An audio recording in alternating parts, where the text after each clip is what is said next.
Ya, jadi belum sudah ini. Sebanyak 5 orang anggota Dewan Perwakilan Rakyat Daerah Kota Palembang, daerah pemilihan 4 yang meliputi Kecamatan Seberang Ulu 1 dan Kertapati, melakukan reses masa persidangan 1 tahun 2019 dengan menemui warga beserta perangkat desa Kecamatan Kertapati, Palembang.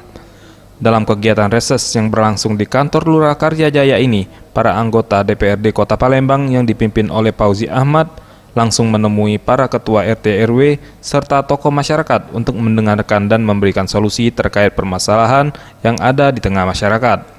Kesempatan tersebut dimanfaatkan warga yang hadir untuk menyampaikan aspirasi dan keluhan yang disampaikan masyarakat kepada anggota DPRD, mulai dari infrastruktur jalan, banjir, drainase hingga angkutan sampah.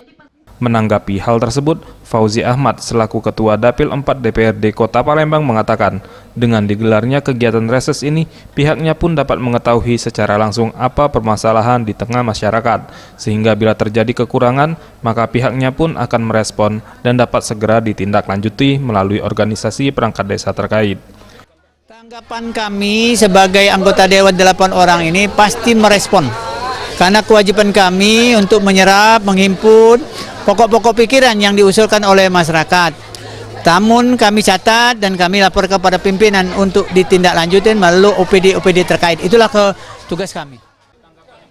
Sementara itu, Emil Tholib selaku Ketua RT 38 Kelurahan Karyajaya mengatakan sangat mengapresiasi kedatangan para anggota Dewan, di mana kegiatan ini sebagai media bagi masyarakat untuk menyampaikan keluh kesah terkait kendala yang selama ini dirasakan masyarakat, dan ia pun berharap apa yang sudah disampaikan dapat langsung terrealisasi. Oh ya, tentu saya mewakili RT dan masyarakat Karyajaya ini terima kasih Pak, dengan datangnya para anggota Dewan ini.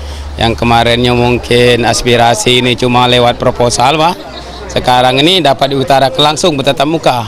Jadi insya Allah dengan bertatap muka langsung ini beliau langsung tersentuh, langsung dapat merealisasikan keinginan para warga itu Pak. Tim Liputan Sriwijaya TV.